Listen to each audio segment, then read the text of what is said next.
ونفخ فيه أخرى екінші мәрте сұрға үрленеді. فإذا هم قيام ينظرون адамдардың барлығы тік тұр алдымызда дейді, болды. Бір әп-сәтте жинап әкеле салдық дейді да. Әп-сәтте жинап алып келдік дейді. Сол қабірден тұрған бетте мүминге періштелер келеді. Қабірден тұрғызып алып жатқан кезде кәпірге де періштелері келеді.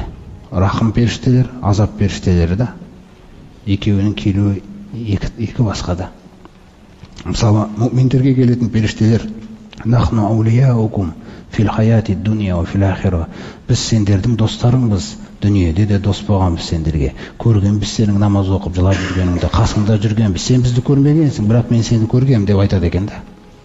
Міне бүгін де қабірден тұрған кезде иманмен тұрдың. Біз сенің ақыретте де досыңбыз деп айтады екен. Сондағы сөздері валякум фиха ма таштахи анфусукум. Сендерге анау жәннатта қалаған нәрселерің бар. Ана тұрған кезде де қорқыныш адамды қалай жұбатады да періштелер. Қана досыңыз қандай, қай достарды жасайды да Алла мүминдерге. Жұбатады ана адамды қабірден тұрған кезде. Сендерге ол жақта қалаған нәрселерің бар деп. Сол қабірден тұрған кезден андай жағдай болады, құрметті бауырлар. Важаат куллу нафсин, әрбір жан келеді. Маха саиқун ва шахид. Әрбір жанды қабірден мақшарға айдап келатқанда, оны айдаушысы қоса келеді дейді, оны айдап әкелетін. Періштені айтып жатыр да. Айдаушы періштесі болады дейді. Ва шахид. Сосын куәсі болады дейді. Куәсі екі періште ғой. Біреуі айдаушы періште, біреуі куә періште. Неге куә? Өйткені сотқа айдап апарады ғой. Сот куәсіз болмайды. Сонымен жаңағы қасындағы өмір бақи жүрген, жазып жүрген періштесі, куә періштесі. Бағана айтты ғой, аузыңнан бір сөз шықса, дайын тұр дейді, әзір тұр дейді. Куәгер ол. Ол не үшін куәгер? Ол қабірде анау неге дейін Алла Тағаланың алдындағы есебіне апарып, сосын не жәннатпен, не тозақпен аяқталғанға дейін оның жұмысы бітпейді әлі. Қашан жәннатқа кіретін, жәннатқа кіріп, тозаққа лақтырылатын, тозаққа лақтырған кезде қызмет аяқталады. Сол күнге дейін ол бақылаушы, қазір ол жазушы. Ертең ол соған куә береді. Көрдіңіз ғой? Соны Алланың алдында сөйлейді. Сосын жаңағы сот немен аяқталады, сол кезде бірақ аяқталады қызметі. Міне сол амалды жазып жүрген періштесі, куә періштесі қоса келеді дейді, онымен бірге мақшарға қарай. Айдаушы періштесі және бар дейді.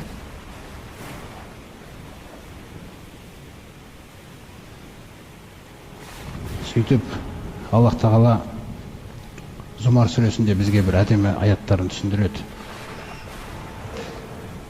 Осы айдалу мәселесі жайлы. Кәпірлер де айдалады, мүминдер де айдалады. Екі айдалу, екі бөлік. Мүминдердің айдалуы бөлік, кәпірлердің айдалуы бөлік. Айдалады, өйткені екі жақта да айдаушы періштелер бар да. Айдаушы періштелер бар. Сосын куәгер періштелер бар. Міне осы кәпірлердің айдауы жайында Аллах Тағала айтады. Аузу биллахи минаш шайтанир раджим. Васиқал лазина кафару иля джаханнама зумара.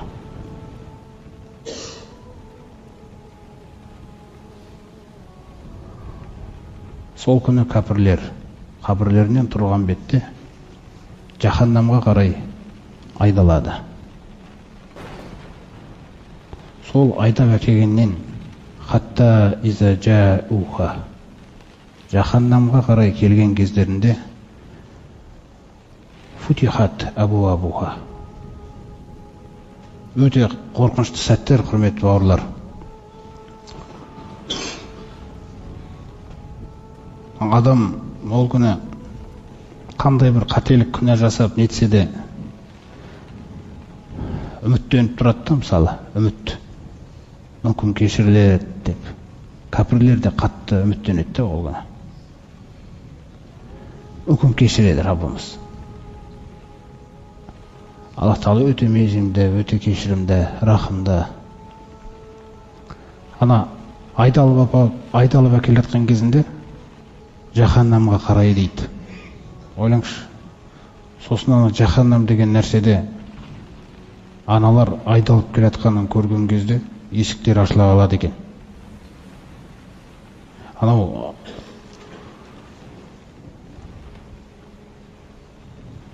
Субханалла.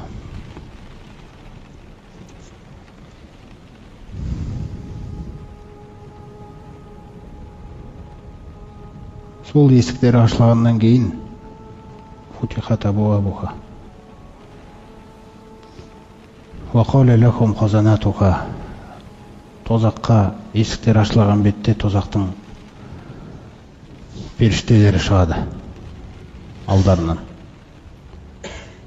Хазанатуха деген тозақтың қарақшы періштелері, тозаққа қарайтын періштелер. Сонда адамға жаңағы қасірет қосады, олардың айтатын сөзі وَقَالَ لَكُمْ خَزَنَتُهَا أَلَمْ يَأْتِكُمْ رُسُلٌ مِنْكُمْ. Сендерге бұрын елшілерің келмеп пе еді? Елшілер өз іштеріңнен келмеп пе еді? يَتْلُونَ عَلَيْكُمْ آيَاتِ رَبِّكُمْ.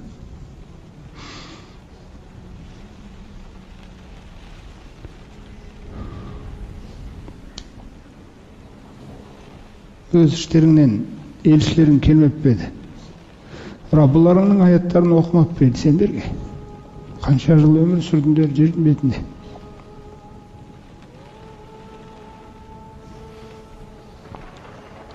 وَيُنْذِرُونَكُمْ لِقَاءَ يَوْمِكُمْ هَذَا. Сендерге ескертіп пе еді? Алланың алдына келесіңдер деп.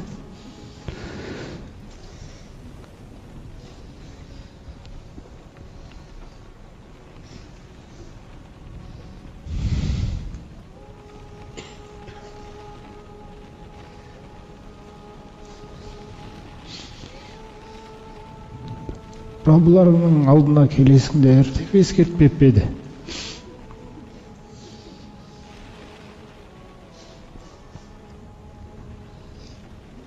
Қолу бәлә, ескерткен еді деген.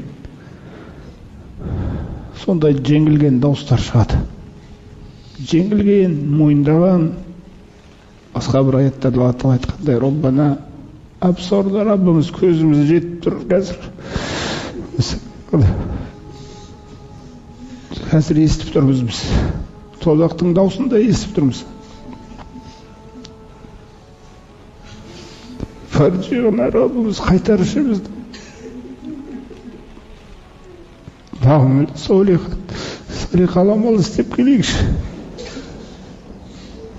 Намұқинун, біз қазір көзіміз нақты көріп тұр. Раббымыз бізді қайтарышы.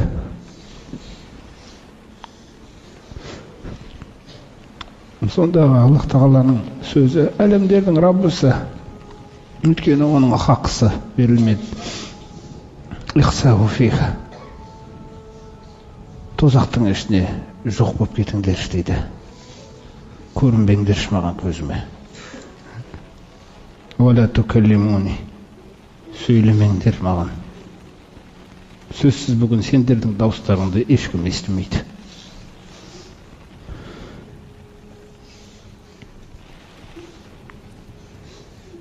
Бұл Алла Тағаланың дініне қарсы жұмыс істеген адамдар, пайғамбарды жылатқандар, пайғамбардың үстіне жуынды төккендер, исламды өздері ұстамаса да біреулерге ұстауға маза бермегендер, түгел ақиқатты өтірікке шығарғандар, Алла Тағаланың әлемдердің Раббысын мойындамағандар, Алланың жерінде өз бетінше жүргендер, Алла Тағалаға маңдайын сәждеге қоймағандар, пысқырмағандар ақиқатты. Міне осындай нәрсе жасалғаннан кейін Алла Тағала айтады екен оларға: «Фанаситум, сендер ұмыттыңдар кезінде жердің бетінде менің аяттарымды, менің қадірімді, менің Құранымды. Ва инна насинакум, біз де бүгін сендерді ұмытамыз» дейді екен. Міне осындай мәңгілікке қарай баратқан күйіміз бар, құрметті бауырлар. Осындай қорқыныштан кейін ақыреттегі күтіп тұрған Аллах тағала мүминдерге, мүминдердің жүрегіндегі иманына қуат беру үшін келесі аятында айтады: «Уасиқаллазина тақау раббахум илал жаннати зумара». Раббыларынан осы өмірде абайлап тақуа болғандарды, Раббылары оларды жаннатқа қарай айдап әкеледі дейді. Жаннатқа қарай айдап әкеледі. Мұсылманның өмір бақи армандаған жаннат алдында кездеседі. Оның бүкіл ісінде, әрбір садақасында, намазында іздеген нәрсесі ол. Сол жаннатқа тезірек кірсін деп айдап әкеледі. Сондағы періштелері сондай мейірімді. وَقَالَ لَكُمْ خَزَنَاتُهَا, есіктердің бәрі ашылады да періштелері «Саламун алейкум» деген сөзбен қарсы алады екен. Сәлем сендерге, Алланың сәлемі сендерге. Енді ешқандай қорқыныш жоқ сендерге. Тыпытуым, шамаларын келгенше жақсылап атқарып беріңдер мұсылманшылықты. Алланың дінін, намазын шамаларын келгенше істедіңдер. Жақсы болдыңдар. Сәлем сендерге. Алла тағаланың үзілмейтін сәлемі. Фатхулука хаулидин. Кіріп кетіңдер тезірек мына жаннатқа дейді екен. Сонда жаңағы жаннатқа кірген мұсылмандардың қуанғаны, сол күні олар бір ерекше альхамдулилланы айтады. Аллах тағала өзі айтқандай: «Вақулу алхамдулиллах». Олар айтады дейді жаннатқа кірген кезде: барлық мақтау Аллахқа тән. Альхамдулиллах аллази саддақана ваъдаху. Елшілері арқылы, егер осындай жақсы істесеңдер, жаннатқа кіресіңдер деген уәдесін орындады бізге. Ва урусана ал-арада. Жаннаттың жерін бізге бере салды. Сенікі деді. Натабауау минал жаннати хайсу наша. Енді біз мына жаннаттың қай жерде барғымыз келсе, сол жерде бара аламыз.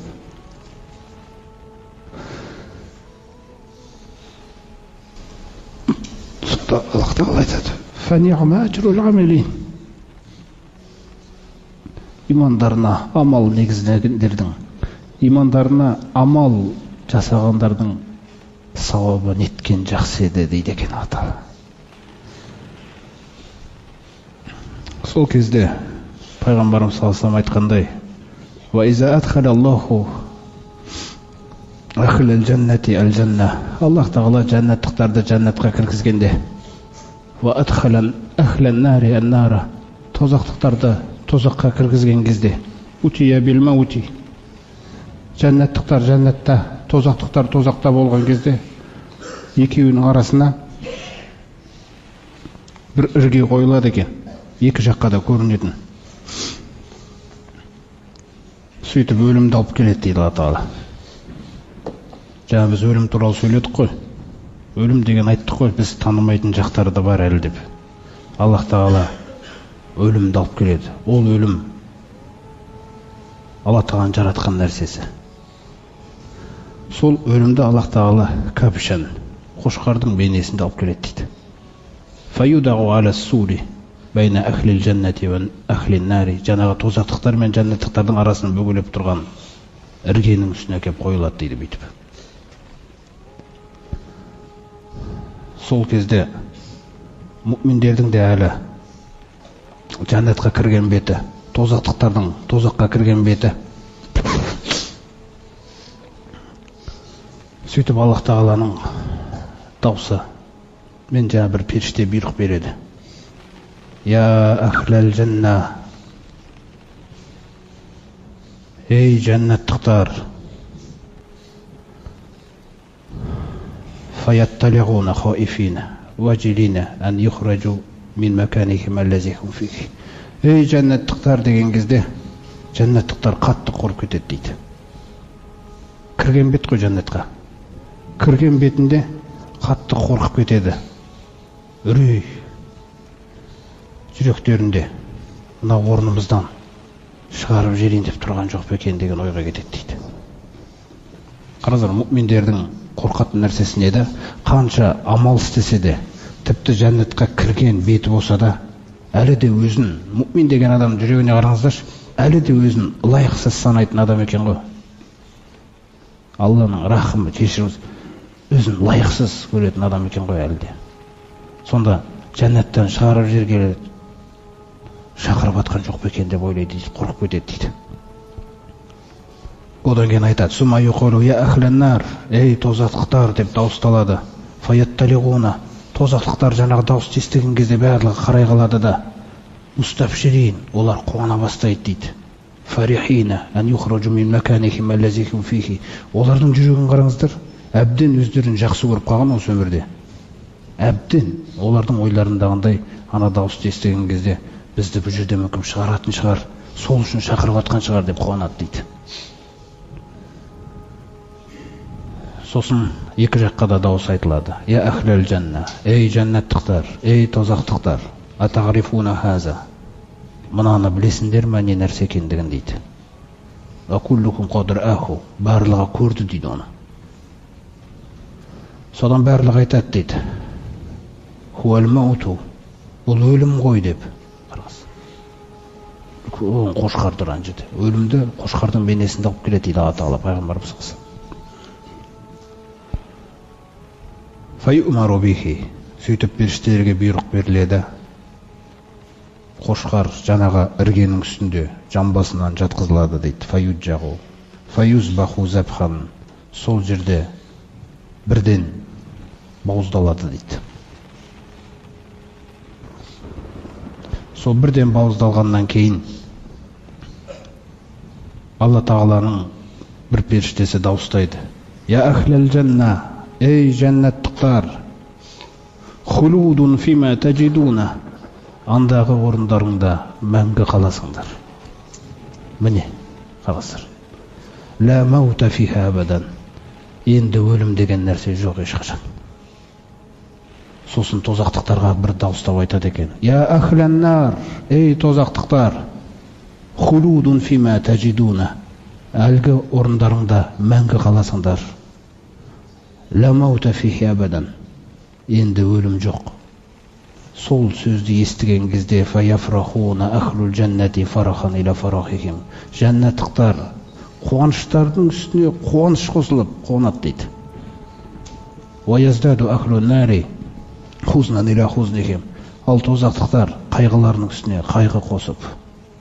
Сосын пайғамбарымыз аятты оқиды. Сумма қара Расулуллаху саллаллаху алейхи ва саллям хазихил ая ва анзирхум яумал хасра. Ей Мұхаммед пайғамбар, сен ескерт бұларға. Сондай бір күн болады, қияметтің ішіндегі жаңағы сәтті айтып отыр да, дәл осы сәтті айтып отыр. Мәңгі енді деген нәрсені, өлім жоқ деген. Осы күнді ескерт оларға дейді. Анзирхум яумал хасрати, осы қасірет шегетін күнді оларға ескерт. Иза қудиял амру, сот шешіліп біткеннен кейін. Бірақ бұлар фиғофләтин дейді, қарыңыздар. Бірақ мыналарың бейқамға кіріп кеткен адамдар дейді. Оғынайын деп тұрған жоқ дейді, андағы ескертуін сені. Мыналар тіпті сенбейді де ғой дейді Алла Тағала. Өз жүрек әбден дүниеге неге кіріп кеткен, жоқ да ақиқатты теріске шығаруға.